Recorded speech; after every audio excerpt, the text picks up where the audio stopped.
السلام عليكم ورحمة الله. زي ما امبارح نزلت فيديو بتكلم فيه عن ازاي ممكن الانسان يتأخر جدا بدايته في الحاجة، تتأخر نفس الحاجة اللي كل اللي حواليه بدأوها وخلصوها وهو لسه ما بدأهاش اساسا، بس عايز يبدأها.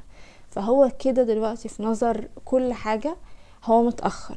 ليه؟ لانه بادئ بعد اللي في سنه في المراحل الطبيعية، في المراحل الطبيعية بتاعتهم بدأوا خلصوا وهو لسه بيقول بسم الله الرحمن الرحيم.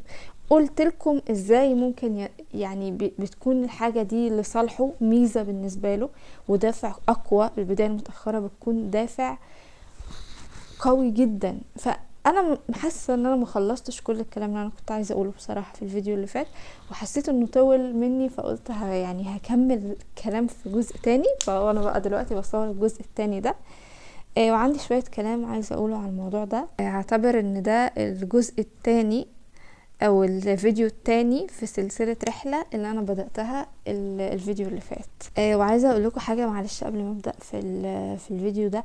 انا مش بس عاملة سلسلة رحلة، انا كمان هعمل او بجهز للسلسلة كمان ان شاء الله عن الانتاجية وازاي نخلي انتاجيتنا تزيد اضعاف اضعافها، سواء بقى في المذاكرة سواء في الشغل سواء في اي حاجة. ان احنا ما نبقاش شايفين كده الحاجات اللي ورانا دي مملة. لا، الحاجات اللي ورانا بتكون جميله جدا ما دام احنا حابينها ومختارينها. انا فاهمه وعارفه ان مجرد ان انت تبقى ملتزم بحاجه ولازم تعملها ده لوحده بيشكل ضغط عليك مهما كنت بتحب الحاجه دي ومهما كنت مختارها متمسك بيها. فاحنا بقى مع بعض هنخلي الاحساس بقى بتاع الضغط ده ان نحوله لمتعه، نحوله لحاجه بنحبها، نحوله ان احنا عايزين نعمل الحاجه دي، عايزين نشتغل، عايزين نذاكر، عايزين ننتج، عايزين نتشطر كده ونبهر العالم كله بينا. فاعملوا سبسكرايب علشان هينزل فيديوهات بجد بجد مفيدة جدا، وانا اضمن لكم كده، لان كل الحاجات اللي انا هقولها لكم انا مجرباها على نفسي، وعمري في حياتي ما هاجي اقول لكم حاجه انا ما جربتهاش، ولا هاجي اقول كلام وخلاص. مش هقول لكم غير حاجات انا مجرباها فعلا وشفت نتيجتها على حياتي. الشخص اللي بيبدأ متأخر عنده دافع حقيقي، عنده سبب للبداية. الشخص اللي بيبدأ متأخر ما عندوش انا عايز انجح، لا، هو عنده انا لازم انجح. ما عندوش يا كده يا كده، ما عندوش اوبشن الفشل. هو مش حاطه، يعني مش متخيل ان ده ممكن يحصل اساسا، او انه لو حصل هيشيل ايده ويمشي ويلا السلام عليكم. لا، ده واحد عارف كويس قوي انه ما ينفعش يقع. هو الفشل اختيار مش مطروح، او بمعنى اصح الاستسلام. يعني الفشل وارد ولكن الاستسلام عند الشخص ده مش مطروح، هو ما يعرفوش. اوبشن الاستسلام مش موجود عند الشخص اللي بدأ متأخر. المتأخر بيحترم وقته جدا، بيحترم اللي بقيله على قد ندمه على الوقت اللي هو ضيعه والوقت اللي استهون بيه، على قد ما هو بيحاول يستغل كل ثانية في يومه علشان يعجل، علشان يسبق، علشان على الأقل ما يتأخرش أكتر من كده. الشخص المتأخر ما بيقارنش نفسه بحد، لأن المقارنة دي بيعملها الشخص التايه في حياته، اللي لسه هو مش عارف أصلا هو عايز يعمل ايه، ولا حتى لو بدأ هيبدأ ازاي. هو اللي متأخر هو مش شايف قدامه غير طريقه، لا هيبص بقى على ده ولا على ده، هم اصلا مش شبهه، هم سبقوه، هو بقى عايز يسبق في طريقه هو. فهو مش هيبص على اللي حواليه، مش هيقارن نفسه بحد. وقصص الناس الناجحة بالنسبة له قصص إلهام مش مقارنة. مش هيقارن نفسه بحد، لا، مش هيقارن نفسه بالناس اللي سبقوه اللي طلعوا قدام. هم هيبقوا بالنسبة له قصص ملهمة يتعلم منها ويقول لنفسه ما دام هم قدروا انا هقدر. هم عندهم نفس ال 24 ساعة اللي عندي، عندهم نفس كل حاجة عندي. ماشي، ممكن هم ظروفهم احسن، امكانيات عقلية او ماديات او ايا كان، بس الوقت اللي عندهم هو الوقت اللي عندي، وانا على قد ما اقدر استغل وقتي ده واستغل الامكانيات اللي ربنا مديها لي انا هوصل وهعمل. المتاخر غالبا، ودي حقيقة مؤسفة جدا، بيبدأ من صفر حقيقي، بيبدأ من صفر بجد، صفر، مش بس صفر ماديات، صفر دعم، صفر تشجيع، صفر ناس حواليه. المتأخر هادي، ما بيحبش يعمل دوشة، هو قاعد مركز حاطط قدامه هدفه وشغال عليه، مش هيقعد بقى يعمل يعني دوشة بقى. هو قاعد بس، هو مش عايز حاجة، سيبوني في حالي، انا مركز في اللي انا بعمله، مش عايز حد يكلمني بس. هو المتأخر شخص راسي جدا، عشان هو خايف يضيع اللي جاي. هو المتأخر دايما خايف، على فكرة المتأخر مش واثق في نفسه، ومش واثق في الدنيا، ومش واثق في اي حاجة، هو حد اتخذل من كل حاجة حرفيا، فهو خايف، هو بادئ خايف ومكمل خايف وهيعيش خايف وهيموت خايف. الشخص المتأخر يعني هو حياته كلها عبارة عن قلق. الشخص المتأخر معاش حياة طبيعية، والحياة اللي ما بتتعش بشكل طبيعي بتأثر على صاحبها في كل حاجة في حياته. خلينا واقعيين، انا عارفة الكلام بتاع تقدر تتخطى اي حاجة، ماشي، انا عارفة الكلام ده، بس ما اعتقدش ان انا هعرف اعمل بيه. انا اللي وجعني هيفضل وجعني العمر كله، ما عنديش حتة اللي هو هتتعافى. في حاجات ما بتتعافاش، في جروح ما بتلتئمش. يمكن وده انا لازم اخليه محتوى فيديو تاني، فمش عايزة اطول في الموضوع ده.